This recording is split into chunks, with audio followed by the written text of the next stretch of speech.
Olá, meu nome é Tânia Barros. A você que está ouvindo pelo podcast ou assistindo o vídeo no YouTube, seja muito bem-vindo ao canal Loucos por Biografias.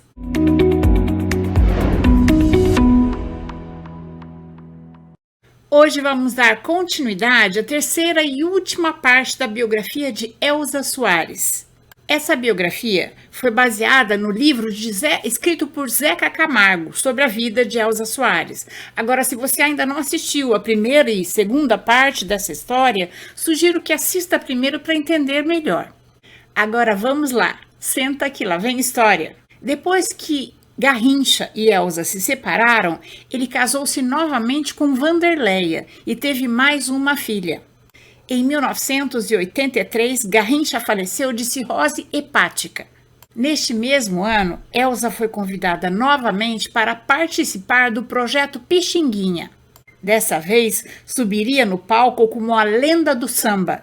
Depois, sua agenda foi ficando vazia. Quando surgia um show, ela comemorava. Mas ela precisava de dinheiro para criar Juninho, e nessa época o único emprego que lhe apareceu foi para trabalhar numa creche perto da sua casa. Lá ela teria um salário fixo e Juninho poderia comer e passar o dia todo com ela. Ela não estava feliz com essa possibilidade, porque esse trabalho lhe remetia à vida dura que ela já tinha vivido. Dias antes de começar na creche, Elza recebeu uma proposta para se apresentar num circo. Isso mesmo, entre os palhaços e tudo mais. Era humilhante para ela, que já tinha se apresentado nos melhores palcos do mundo. Mas, para sobreviver, aceitou se apresentar num picadeiro. Mas a experiência foi pior do que ela imaginava. A MPB vivia uma fase maravilhosa, com nomes como Ney Matogrosso, Gal Costa, Milton Nascimento, e Elza sabia que seu amigo Caetano Veloso estava hospedado no Hotel Hilton para fazer shows e resolveu ir procurá-lo. Eles eram muito próximos desde a época da Tropicália, um movimento cultural da década de 60. Embora a música fosse a sua expressão principal, a Tropicália envolveu também outras formas de arte, como teatro, poesia e cinema. Elza contou a Caetano que as portas tinham se fechado para ela. Sua carreira estava parada. Ninguém mais a chamava para se apresentar e seu próximo emprego seria numa creche. Caetano ficou indignado. Isso era inimaginável para uma mulher com o talento de Elza. E pediu a ela que desistisse do emprego, fizesse as malas, voltasse para o Rio e o procurasse. Caetano levou Elza para assistir o finalzinho do show de Gilberto Gil no Canecão, de quem Elza também era muito amiga. E de lá, eles foram para a gravadora, onde Caetano deu a música Linda para Elza gravar numa faixa do seu novo disco, Velô, de 1984. Caetano já estava com essa música em gestação quando Elza foi falar com ele. E ele encaixou o talento dela na música. Depois de gravar a música, Elza voltou a ser chamada para fazer shows. Acabou a fase ruim. Todas as dificuldades que Elza enfrentou na vida, e não foram poucas, não a tinham preparado para o que aconteceu naquele 11 de janeiro de 1986. Juninho, a que todos chamavam carinhosamente de Garrinchinha, tinha ido com os amiguinhos pela primeira vez passar uns dias com as irmãs que moravam em Pau Grande. No caminho de volta, o motorista, que depois se soube que estava alcoolizado, perdeu o controle do Opala, quebrou a grade de proteção e caiu com o carro no rio. Os amiguinhos de Garrinchinha sofreram apenas escoriações leves. Mas, na queda, a porta do Opala abriu e Juninho foi lançado nas águas, que o levaram. E ele só foi encontrado no dia seguinte pelos bombeiros, já sem vida. Era o seu terceiro filho que morria. Na mesma semana, Elza tinha um compromisso para gravar uma música com o Lobão e não quis desmarcar. Ela sabia que a única coisa que poderia fazê-la sentir-se viva naquele momento era cantar. Chegando na gravadora, ela apenas pediu para ficar um pouco cantando sozinha. Segundo Lobão, ver Elsa cantar naquele dia foi uma das cenas mais comoventes. Ela era só coração, não teve quem não chorou. Elsa continuava amortizando a dor, se apresentando pelo Brasil inteiro, em shows, pequenas turnês. Depois, achou que seria mais fácil se ela passasse um tempo fora do Brasil. E foi para os Estados Unidos a trabalho, e acabou ficando por lá por 4 anos. Depois da morte de Juninho, Elsa tinha ligado um piloto automático. Mas, por dentro, ela estava se sentindo sem vida. Não se importava mais com sua aparência. E no tempo em que morou nos Estados Unidos, fez muita besteira. Buscou refúgio nas drogas, em Nova York, envolveu-se numa seita religiosa, chegou a casar-se e nem se lembra com quem, para tentar receber o Green Card, um visto permanente de imigração que permite aos imigrantes que morem e trabalhem legalmente nos Estados Unidos. Acabou se envolvendo com pessoas inescrupulosas que usaram seu nome para levantar dinheiro, dizendo que era para Elsa fazer um show. Essa foi a gota d'água para ela. Elsa ficou irada, fez as malas e voltou para o Brasil, sem nem querer esperar para saber se seu Green Card seria aprovado ou não. Voltou ao Brasil de supetão, sem um repertório, sem um empresário fixo para cuidar de sua carreira.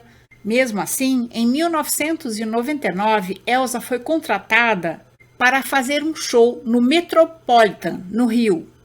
Já fazia uns 15 dias que ela estava com um sentimento ruim e orava aos seus orixás pedindo que protegessem seus filhos, que se tivesse para acontecer algo ruim, que fosse com ela. Quando trouxeram a roupa que ela deveria usar no show do Metropolitan, Elsa ficou ainda mais aflita. Ela não gostava da cor rosa, mas estavam pagando e ela teve que aceitar. Vendo a aflição de Elsa, o seu preparador físico, a quem ela chamava de anjo da guarda, o Miro, resolveu acompanhá-la. Encostada na porta do seu camarim tinha uma maca, e ela teve uma sensação ruim de novo, mas seguiu. Quando a cortina do palco do Metropolitan se abriu para Elsa entrar, um canhão de luz veio direto no rosto dela, e ela andou sem enxergar nada, e acabou caindo de cima do palco, numa altura de mais de 2 metros.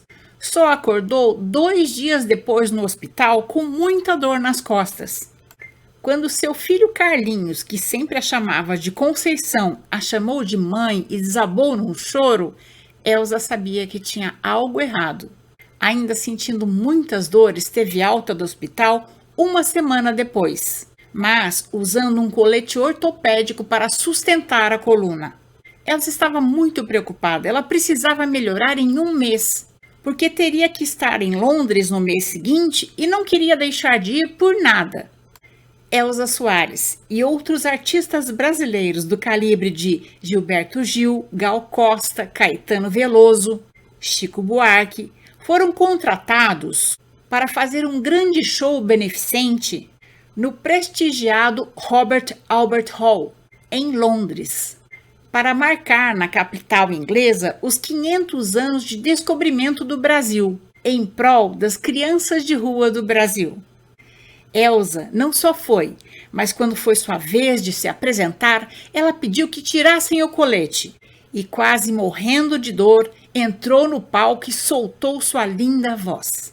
Depois desse show, Chico Buarque fez uma música para ela chamada Dura na Queda. No ano seguinte, 2000, Elsa foi eleita pela rádio BBC de Londres como uma das melhores vozes do milênio. Ela sentia orgulho de ser brasileira. Em todos os lugares que se apresentava, falava do Brasil, que o nosso país era lindo, tinha um povo lindo, sorridente, batalhador, mas sofrido, e que ela tinha esperança de ainda viver num Brasil onde as pessoas pudessem ser respeitadas e terem as mesmas oportunidades, independente da cor, nível social, sexo, religião ou partido político. Segundo Elsa, nada está resolvido. A gente enfrenta o racismo todo dia e segue com dignidade. Chega! Sua avó era negra, sua mãe era uma mulher negra, por isso a voz de Elsa era negra. E ela não era e nunca deveria ter sido a carne mais barata do mercado. Elsa pediu a Seu Jorge para gravar a música A Carne, composta por Seu Jorge, Marcelo Iuca e Ulisses Capelletti. Mas ela queria gravar do jeito dela e Seu Jorge deu sua bênção, dizendo que eles se sentiriam honrados. Elsa queria cantar em alto e bom som para que todos ouvissem que a carne mais barata do mercado era a carne negra. Chega de racismo, discriminação, preconceito. Temos que evoluir não só na tecnologia, mas como seres humanos também.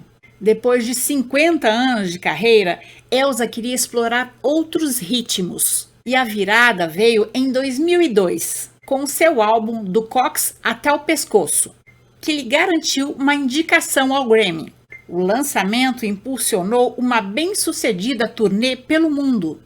Elsa foi diagnosticada com diverticulite e teve que ser operada às pressas. Como a operação tinha ocorrido bem, ela pediu para se recuperar em sua casa. Mas, achando que já estava ótima, ela levantou da cama e foi tomar banho sozinha. No banho, sentiu uma coisa estranha e, quando olhou para baixo, viu que todos os seus pontos tinham se aberto. E gritou para Miro, seu anjo da guarda. Miro, quando viu, ficou apavorado e ligou para o médico, que pediu que ele jogasse gelo na barriga de Elsa e cobrisse com uma toalha molhada até a ambulância chegar.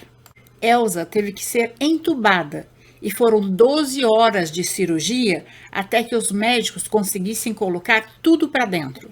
Por conta da cirurgia, Elsa teve que ficar usando uma bolsa coletora do intestino. Ela nem conseguia olhar. Todos os dias vinha um enfermeiro trocar o saquinho. Só em 2007, Elsa pôde se submeter a uma cirurgia para reconstruir seu trato intestinal e ficou livre da bolsa coletora. Naquele ano, Elsa tinha sido convidada para cantar o hino nacional dos Jogos Pan-Americanos, sediado no Rio de Janeiro. No estádio do Maracanã lotado, Elsa cantou a capela, sem nenhum acompanhamento musical, e foi aplaudida de pé. Atuou várias vezes como puxadora de samba-enredo, passando pelo Salgueiro, Mocidade, e foi enredo da Unidos do Cabuçu em 2012.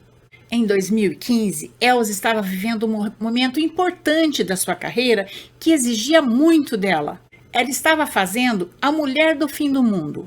A Mulher do Fim do Mundo foi um dos melhores trabalhos da carreira de Elsa e muitos consideram um dos melhores discos da história da música popular brasileira, resultado da gênese daquele trabalho incomum de Juliano e Pedro, que Elsa encontrou no frescor da nova geração de músicos da cena paulistana.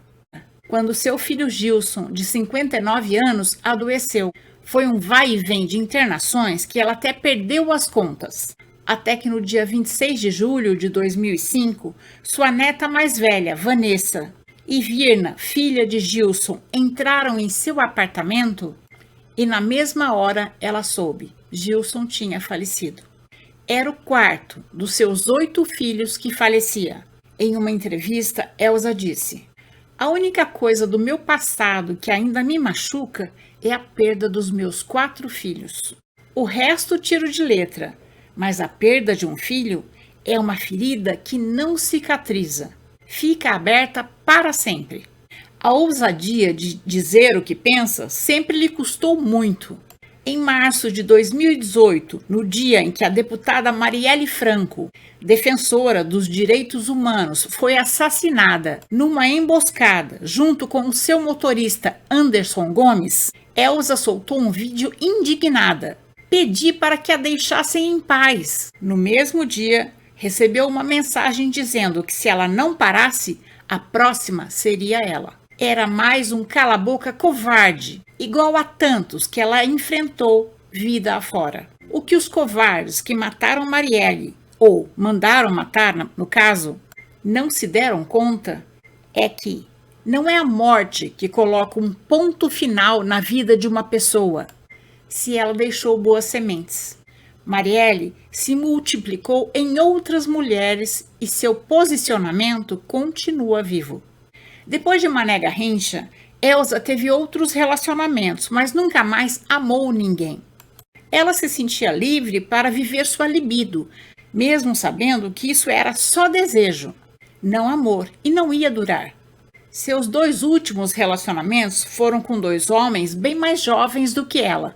Com o último, Bruno, ela acabou até se casando, mas não foi uma boa decisão. Ele se tornou seu empresário e marcava um show atrás do outro. Apesar disso, era pouco o dinheiro que entrava. Mesmo casada, Elza se sentia extremamente sozinha. Tinha dia que ela chegava em casa extremamente cansada depois de um show e encontrava um bando de gente na sala que ela não sabia nem quem eram. Era Bruno, que estava dando festas. E Elza acabava indo direto para o seu quarto com raiva de ter se deixado cair nessa situação. E um dia resolveu colocar a casa em ordem. Chamou Bruno com um sorriso que ele não devolveu e disse: "Do meu maquiador ao meu biógrafo, passando lógico pelos meus queridos músicos Juliano e Pedro, quem quer chegar e se manter perto de mim tem que me respeitar e ganhar o meu respeito. Eu não estou me sentindo nem respeitada, nem amada por você. Por isso, o nosso casamento acaba aqui. Eu quero continuar a minha vida sozinha." Bruno continuou responsável por mais alguns shows, mas logo que possível, Elza o desligou da sua vida profissional também. Após a queda no show, Elza passou a se locomover com muita dificuldade. E com muitas dores, em 2014 teve que operar a coluna e passou a se apresentar sentada. Ela não tinha medo de morrer, mas amava a vida e dizia: "Me deixem cantar." Seu último show foi em dezembro de 2021, na cidade de Belém. Até 2 dias antes de falecer, Elza continuava trabalhando na gravação de um DVD no Teatro Municipal de São Paulo. Mais de 100 pessoas testadas para a Covid, entre elas um público de 50 pessoas, assistiram à gravação. Elza Soares faleceu no dia 20 de janeiro de 2022, no Rio de Janeiro. Por coincidência, no mesmo dia e ano que Garrincha faleceu em 1983. Elza dizia: "Esse mundo é um paraíso. Se bobear, a gente estraga. Tem que saber entrar, aproveitar e sair quando for a hora. Tem que viver com alegria os momentos que der. Passar a vida com gentileza. Cumprimentar todo mundo, abraçar os entes queridos enquanto pode. Não vale a pena perder tempo para juntar coisas que você não vai levar, porque você vai sofrer para largar tudo para trás. O que eu quero deixar neste mundo não são coisas, mas o melhor de mim mesma. Minha essência, meu sorriso, meu carinho e minha voz." Como eu disse anteriormente, não é a morte que coloca o ponto final na história de uma pessoa, se ela plantou boas sementes. Elza Soares teve uma vida sofrida, mas enfrentou as dificuldades, cantou e encantou o mundo. E continuará encantando. Gratidão, Elza. Siga em paz. Aqui termina a biografia de Elza Soares. E se você gostou, deixe seu joinha, faça seu comentário. E se puder, apoie o canal no Catarse. Esse apoio me ajuda e me incentiva a continuar com esse projeto. Por isso, eu quero agradecer aos meus fiéis apoiadores do Catarse. Encontro vocês na próxima biografia do canal. Até mais, pessoal!